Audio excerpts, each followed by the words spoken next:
Welcome back. The President of the Court of Appeal, William Oko, says all the 19 judges of the Court of Appeal in the country will have to meet and assess whether they would take up President Uhuru Kenyatta's offer of offices at the KICC. Well, he, however, admits that the working conditions in their current offices at the Supreme Court are not much to write home about. NTV's Sharon Baranga met Justice William Oko and filed this report. The walk up the corridors on the first floor of the Supreme Court in Nairobi was a learning experience and at the same time an opportunity to get first-hand experience of the working environment of staff at the Court of Appeal. Just as a report. President Uhuru Kenyatta paid the place a visit when he was attending the launch of the State of the Judiciary and Administration of Justice report. Before 2010, the Court of Appeal was the highest court in Kenya.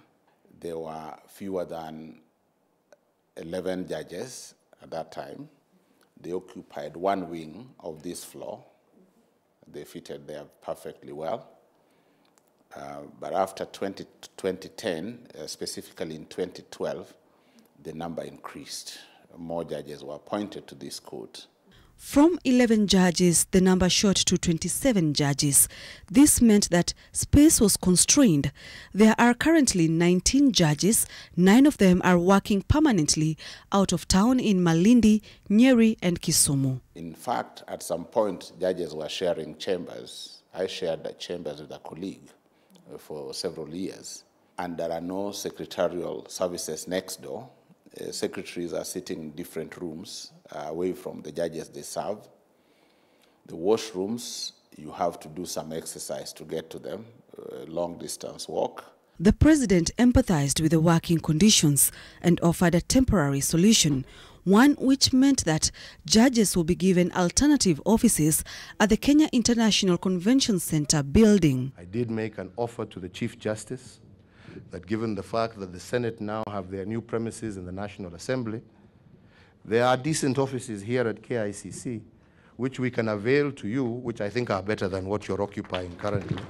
But before they accept the offer, the Chief Registrar of Judiciary and the Head of Public Service will inspect the space and advise the judges who will then have to collectively decide whether they will be taking the offer. It's something we appreciate and thank the President. We would like to see those rooms. 7th July 1930, the governor of the then colony and protectorate of Kenya, Sir Edward Grieg, laid the first foundation stone of the Court of Appeal. The seats you see are close to 90 years old. The President of the Court of Appeal, William Oko, says that there are plans to renovate this courtroom and modernize it. Sharon Baranga, NTV, Nairobi. Wow, 90 years old. This is just to answer Roland Gakuo and many more who have opined on the first question that we had, and as regards the Kenya prison scam. And here's a list of the individuals that the Ethics and Anti-Corruption Commission is after. There are about 10 individuals who it says are persons of interest in the investigations. Now, they are the former principal secretaries in the department, Alfred Cheruiyot, who signed the contract in May 2018 on behalf of the department, former PS in the department, that's Ambassador Richard Ekai, Head of Supply Chain Mageto Mirieri, and Deputy Commissioner General Rose Nekesa, and Secretary of Administration Leah Omolo. Others are identified as Sandra Kemunto Kerandi, James Mwalo Kodieni, and Joseph Kamau Mwangi.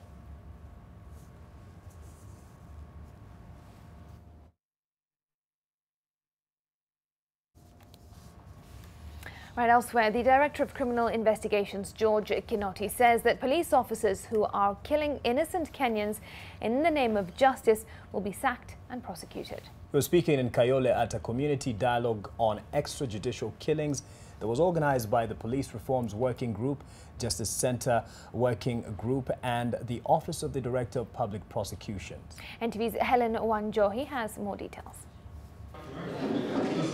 DPP Nurdin Haji taking an officer to task after a member of the public complained that the police had neglected their case.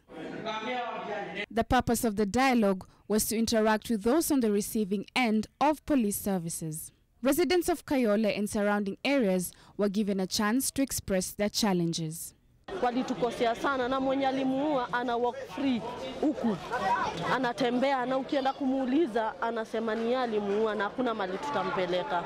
For a long time there had been a tug of war between police in Dandora, Mathare and Kayole and area residents who are especially outraged by what they call murders perpetrated by the police. The police, however, presented a different narrative, saying that they have to maintain law and order in such crime-prone areas. Speaking at the forum, DCI Kinoti urged the residents to work hand in hand with the police to reduce the rot in the police service. We are not refusing and we are really confessing. Truly, there are isolated cases where our police officers went overboard. Most of them have been arrested. Most of them are serving jail sentences today. It's a reality. If I'm lying, maybe you can tell me if not. There are those who are undergoing prosecution as we are speaking with you, and there are those still which we are investigating. HIVI directed that police stations be issued with new charge sheets to be filled before suspects are arraigned in court, as the locals complain that the police officers incriminate them when they refuse to offer bribes. We try to address them, to ensure that we are accessible to them. There's no way we can give justice if we are not accessible to the people who need it. And that's what we are doing. Helen Wanjohi, NTV. With some of the main developments from the courts today, 2 suspects charged with the murder of Rongo University student Sharon Otieno have been freed on bail.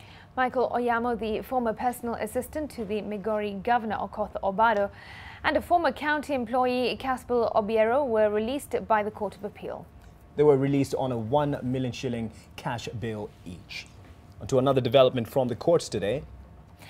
Police told the court that they were not ready to release a vehicle belonging to TV journalist Jackie Maribe until it is produced as an exhibit in the murder case. The prosecution says that it's not also ready to release her phone for fear she might destroy evidence before it is presented in court. Now, Maribe and her fiancé Joseph Firungu have denied killing Monica Kimani at the Lamuria apartments in Kilimani. It's 1/2 the hour. Time for another break. We'll be handling the business with Dan Mwangi. Stay with us.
Good evening and welcome to NTV Business. I'm Dan Mwangi, and tonight the controversy surrounding the proposed takeover of the operations of the Jomo Kenyatta International Airport by the national carrier Kenya Airways has taken a new twist after Deputy President William Ruto asked the National Assembly to back off.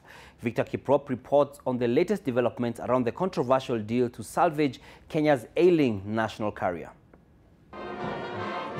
After weeks of hot debate over the cost, implication and even the people behind the controversial bid to hand over Kenya's main airport JKIA to Kenya Airways, Deputy President William Ruto has finally waded into the murky waters, asking the country's legislative arm to stop frustrating the deal. When we structure a mechanism to ensure that we have a win-win situation to salvage a very important strategic institution like Kenya Airways, our legislature come in between and make the whole situation toxic and tell us, you want to sell this institution, you want to do this. Nothing has happened. The cabinet has just approved for a transaction to be put together so that we can find a befitting mechanism that will make sure that Kenya Airways survives. The comments by Ruto, the highest-ranking state officer to comment on the issue so far, comes even as the deal attracts confusion over who between the Transport Committee and the Public Investments Committee, PIC, is mandated to probe the deal. PIC, which has already recommended a suspension of the deal, says the annual concession fees that will be paid by KQ to KAA will not cover the operational costs of the country's remaining airports. Our intention is very, very clear that due processes have to be followed. If that is done, there's really nothing wrong. There's no one who is against any form of policy that will be good. Unlike its fully state-owned peers, including Qatar Airways, Ethiopian Airlines, and even Rwanda, who have successfully implemented this model, the Kenyan government only has a 48.9% stake in national carrier Kenya Airways. The Kenya Airports Workers Union has issued a strike warning demanding the removal of Kenya Airways chairman Michael Joseph and his KAA counterpart Isaac Awondo, as well as CEO Sebastian Mikosh of KQ and Johnny Anderson of KAA. Victor Kiprop, NTV Business. The High Court has issued an injunction on Ekeza Sacco chairman David Kariuki Ngari, stopping him from selling hotels and land belonging to his real estate company in a bid to allow the government to probe the troubled society. The court issued the orders following an application by the Commission of Cooperatives, Mary Mongai, who told the court that the planned disposal of the properties will jeopardize the ongoing inquiry into the Sacco's operations.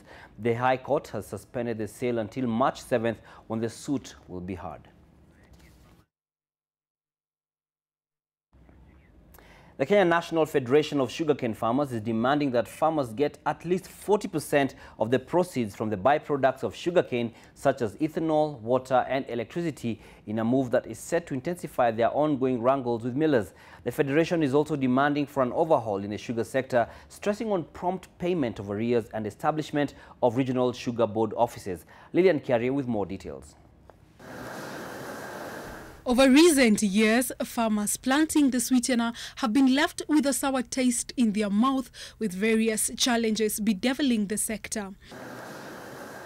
Currently, more than 10,000 farmers are owed over 2.6 billion shillings, while various state-owned sugar millers are on the verge of collapsing over financial distress. The farmers are protesting the lack of financial benefits from cane byproducts such as ethanol and molasses, and are now demanding for a piece of the pie. Miller should get 60%, the farmer should get 40%. But when the miller takes all 100% and the cane is from me, we are finding it unfair. The Federation is also demanding for the establishment of an executive board of sugar in Kisumu, which will serve as a headquarter where farmers can have their issues addressed. There can be an office in Nairobi, yes, but the major one we want to be there, so that if any farmer has got a problem, he can dash there. So we can have an office here for the government if he wants, but let us have an office in Kisumu to deal with issues of sugar, so that it can make reference to the minister here. The Federation is also pushing the government to reintroduce the sugar development levy, which was scrapped off in 2016, which they say will help farmers access cheaper loans. Lillian Kiarie, NTV Business in Nairobi. For the second time in as many days, the National Environment Management Authority, that's NEMA, has cancelled a visit to the Kibos Sugar and allied industries. Now, locals of Kibos have expressed their disappointment with NEMA over the cancellation, accusing the watchdog of failing to take issues of pollution involving the sugar mill seriously. The Director General of NEMA, on the other hand, says the visits were cancelled due to a conflicting meeting with his Ugandan counterpart. 3 days ago, 2 plants at Kibos Sugar were shut down over the company's failure to manage its effluent, which was being released into River Kibos.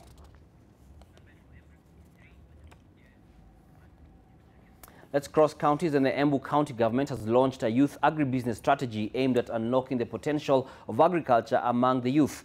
Alex Mwangi attended the forum in Embu, which was graced by 7 cabinet secretaries, and now reports on the latest county-based attempt to make agriculture a career of interest among the youth. Pomp and colour marked the launch of the Embu County agribusiness strategy, which, if successful, will address the twin challenges of food insecurity and unemployment. This summit must be the beginning of the transformational paradigm shift in the agricultural sector, and especially in agribusiness. In Europe, they no longer look at farming for survival, but as a business. And that's the way forward for you. We will not succeed if the youth are not involved in agriculture. Most young people, however, would rather chase after a white-collar office job than get dirty in the field. But interest is slowly picking up. Masuala ambayo nimeweza kufaidika nayo ni kama vile unaweza kukuza mimea na ukauza online through online marketing. Actually nimefanya agriculture in Form 4, nilifanya course ya agriculture na inaweza ikanisaidia especially na kuangana hiyo passion ya kukuza chickens, rearing of chickens. I've benefited a lot because there are things I didn't know. Like I wanted clarification about the imports and exports of food products, specifically horticulture. So I would really consider agriculture as a side hustle, actually like a main hustle. Embu County is largely agricultural and, like the rest of the nation, faces a demographic dividend of youth. The sector is currently unproductive because of how we have engaged the young people. Having been a young person also in the sector for the last 11 years, I know where the shoe pinches. Because we have been singing all the time. The young people have refused to get into agriculture, but I would say the young people are in agriculture, but they have been struggling. The launch of the Embu County Youth Agribusiness Strategy for 2019 to 2023 is a great start for the county of Embu when it comes to encouraging the youth to perceive and take up agriculture as a career. The county will, however, have to put in place mechanisms to evaluate the effectiveness of the strategy if it is to become effective not only to the county, but also to the nation. Alex Mwangi for NTV in Embu County. Tharaka Nithi County has held its first ever innovation fair, which has attracted more than 40 innovators from the county. The innovations showcase centered around agriculture, environment and ICT, offering solutions to everyday problems such as how a small-scale farmer can mechanize his 1 or 2 acre piece of land. The county says the 3-day event is intended to not only showcase the innovations of the county, but also connect the innovators to potential investors.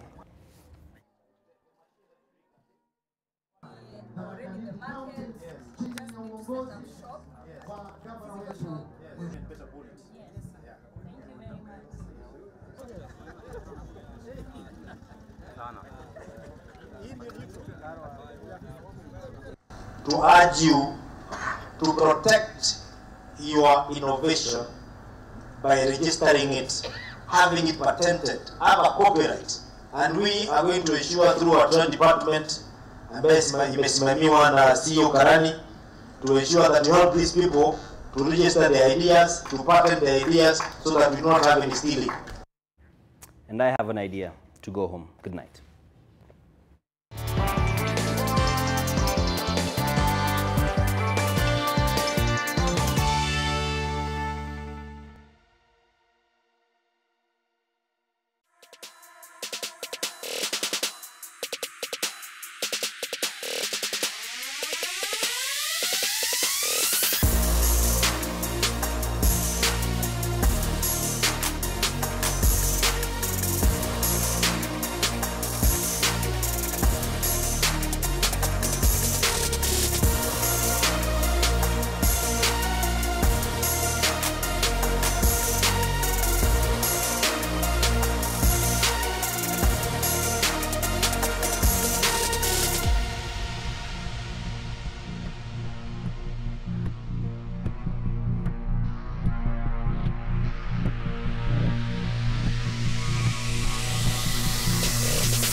37-year-old man arrested for the brutal murder of his wife be detained for 7 days. Well, his case comes at a time when domestic violence cases seem to be on the rise.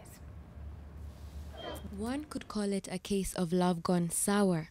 David Siloba was arrested yesterday following the murder of his romantic partner Fiona Kisuya at their house in Kapsoya Estate, Eldoret. David, who is to remain in custody as police complete their investigations, is accused of brutally murdering and mutilating the body of his partner Fiona.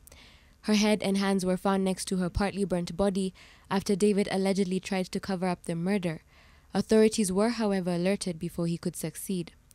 Last week, Beryl Adiambo Oma was allegedly strangled to death in her house after several hours of being beaten by her partner Laiko Osuri. She also suffered several head injuries after being hit with a metallic object, according to the post-mortem examination.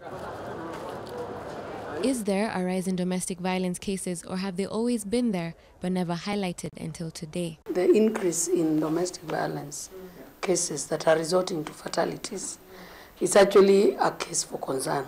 According to the United Nations Women Global Database on Violence Against Women, 39% of women aged 15 to 49 have experienced physical or sexual violence by an intimate partner. But what constitutes domestic violence? Under our law, the Penal Code, the law describes what is assault, what is battery, which then is aggravated to domestic violence. Because domestic violence means that the violence is the assault or the battery, the beatings are being done by a close family member, somebody you are in a domestic arrangement with. According to the 2015 Protection Against Domestic Violence Act, domestic violence is defined as violence or threat of violence against a person by someone they're in a domestic relationship with.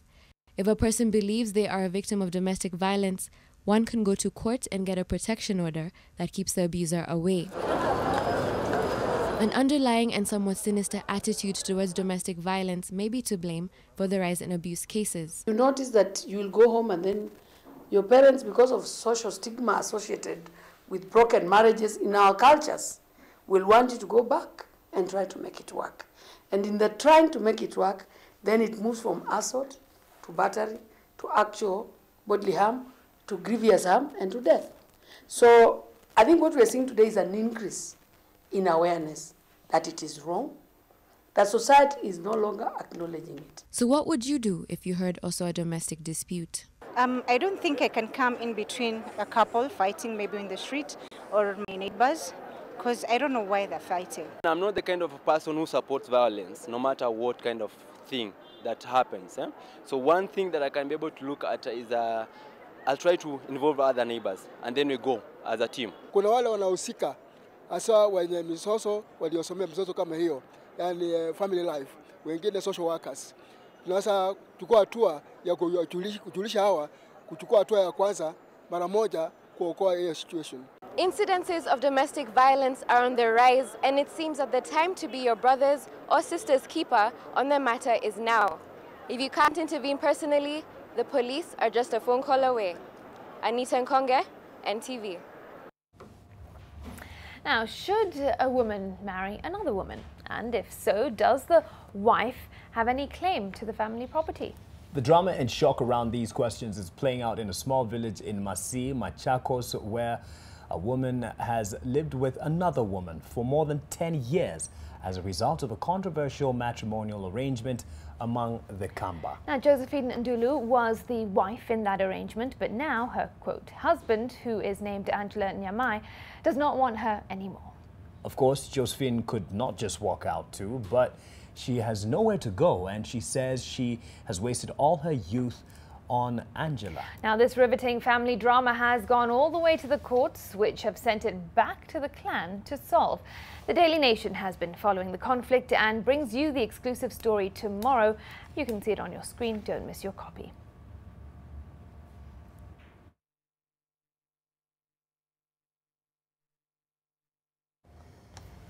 Get your copy. To the international scene, Senegal's President Macky Sall has won re-election with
on in their final qualification match in Kumasi, and that's on the 23rd of March. And a win or draw will guarantee top spot for the Stars in Group F. For this match, Minye has called up 24 players and 5 reserves. Among players called up are Mathare United's Cliff Nyakeka and Duke Abuya from Kariobangi Sharks, who've dazzled in the Kenya Premier League this season. Minye has also cast his net wide, fishing for the Sweden-based Christopher Mbamba and Crawley Town defender David Sese.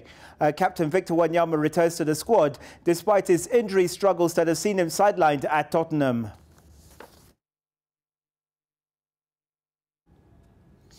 National volleyball champions Kenya Prisons have set a podium finish at next month's Africa Volleyball Club Championship in Cairo, Egypt, as their next target. Prisons under new coach Jos Baraza finished 4th in last year's edition and will be gunning for a 6th title this year. Brian Otwal visited the team's training and filed this report. Putting in the work in training in search of an elusive Africa Volleyball Club Championship trophy. Tunajaribu kurekebisha mahali tulikuwa na makosa, tucheze game ya haraka kiasi ili tuone kama tunaweza kabiliana na wenzetu. The Prisons women's team was the last Kenyan team to lift the title 6 years ago, having first won it in 2008. The Wardens then established their dominance with consecutive wins from 2010 through to 2013. Coach Jos Baraza will guide the team, having taken over from veteran coach David Lungaho, who has since moved to coaching the Prisons men's team. Under Lungaho, the Prisons ladies won the African title 5 times. Sitaona kama kuna impact yoyote kwa sababu wote ni coaches na masomo yao yote ni sawa. So wachezaji ndio wanacheza ndani ya uwanja, si coaches. Na mimi kwangu coaches wote ni wazuri. Experienced middle blocker Braxides Blakia Gala will captain the team upon her return from maternity leave, alongside Lydia Mayo, who returns also from maternity leave. Blackie takes over from left attacker Evelyn Makuto, who captained the side last season and guided Prisons to their first National League title in 5 years. To ensure long-term success, Prisons have roped in 3 newbies. Setter Masi Minza, who joins from Lugulu Girls, center player Karen Cheruto from Bungoma County Volleyball Team, and center player Lorin Chebet. Wale wamezoea kucheza na watu wa countries zingine, so siwezi sema kufika huko watakuwa na uoga, ni watu wako na uwezo na uzoefu. Prisons will be wary of the challenge from defending champions Egypt Al Ahly, who are also 9-time champions. Carthage Eagles of Tunisia, as well as compatriots and 6-time champions Kenya Pipeline. Kenya Prisons women's team, who finished 4th in last year's Africa Club Championships in Cairo, will be hoping for a better run this year, even as they trail their eyes on retaining the national volleyball title they won last year in the Kenya Volleyball Federation League. Brian Otwal, NTV at the Kasarani Indoor Arena.